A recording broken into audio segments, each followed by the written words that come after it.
YouTube land. I went up to the junkyard today to pick up parts for a little project that you guys have probably all forgotten about. While I was there, I couldn't help finding this old, what is this, 5274 19-inch lawn boy. I'm planning on trying to fix it up or put the engine from this top belt drive onto it while I fix the deck.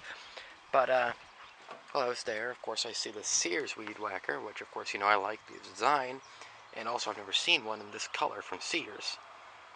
Whatever.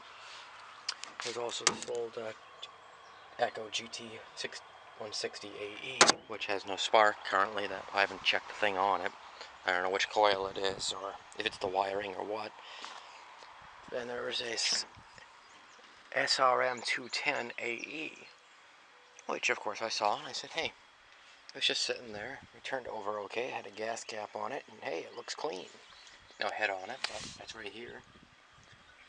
So I tried to start the 160, nothing happened. Yeah, no spark. There's no rope, so I figure, well, you know, that SRM looks really clean.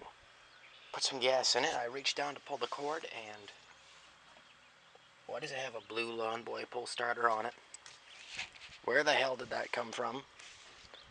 And amongst other things, due to the luck of Lawn Boy, it actually started on the second pull without, it has no primer. It runs like a top. No drive shaft, but I've got enough of these 200 series, well not an SRM, but I'm sure I can piece one together. It's got a shoulder strap and it runs like a top. Can't figure out why it was there. But, so I got the head and I got, matter of fact, GT might even have the shaft I need. I imagine it's probably the same. So, interesting little discovery. I wasn't expecting to see that. But, now we're getting to the actual surprise. Would you look at that? Y'all might have forgotten what this tractor was. I don't remember the year. I gotta imagine it's mid-60s or so. It's a Toro 550. It's been out in the open shed for a while now, and honestly I was sort of about to give up on the thing and just sell it, and I went out to the junkyard, and sitting out there was an old Toro 724 rear engine, one of the old Tecumseh jobs in the early 60s. I thought to myself, well heck, all I had was a rear axle from a Wheelhorse A81, which would never fit, and you couldn't flip the differential, so the gear was on the wrong side. I said, hey, that looks closer than what I have now. I mean, you could just use it and somehow make a straight shaft out of it. Or wouldn't I come home and line it up on the axle, and god damn, it lines up perfect. I just got to cut this side of the axle down a little to bring the wheel in a bit. But would you look at that? I think we're actually going to make Elliott. I think we're actually going to make it. Still, we're missing a few bits here. The air filter's around here somewhere. Yeah, there's the air filter.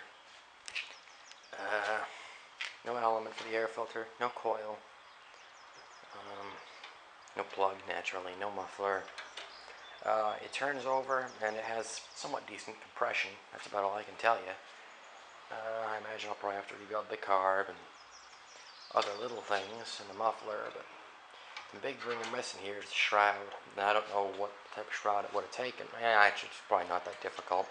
I mean, you can just fit one from an old Quantum or something on it. It looks about the right size. It's a 5 horsepower Briggs & Stratton. But dadgum, I really wasn't expecting to see that.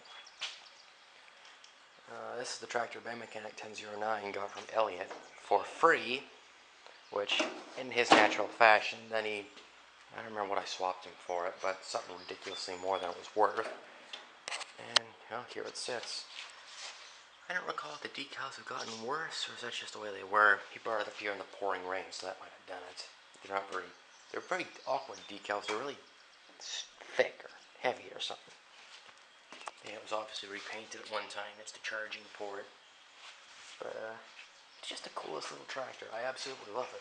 I love the fact that the Midland's fender is taller than the hood. But, I don't know. One of my coming videos, hope the axle doesn't collapse because it's not mounted. Here we go.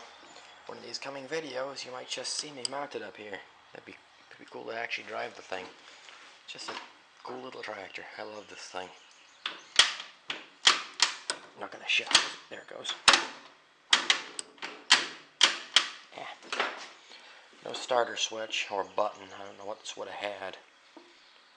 Not much heavier gauge wires than well, not much different than a lawnmower, so I can't imagine the switches would be much different. But anyway, so it looks like this yeah.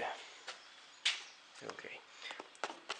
Yeah, so the filler for the seat just disintegrated. I'll split up here. But overall, it's a nice original seat. It's a fairly original tractor. I'm pretty sure the front's all original, just the body was repainted at one time. Yeah, I have no nose piece, the emblem. We got the old weed eater trimmer here, or yeah, brush cutter. And the old top belt drive lawn boy, which I've been using today. And for now, I'm planning on taking that engine off and sticking it on the one in the back of the truck, because the top belt's pretty screwed up on this. The whole drive system's actually pretty screwed up. And as you all know, this deck has really seen better days. But maybe I can patch it together, I don't know. I'm gonna try. But anyway, that's all for now.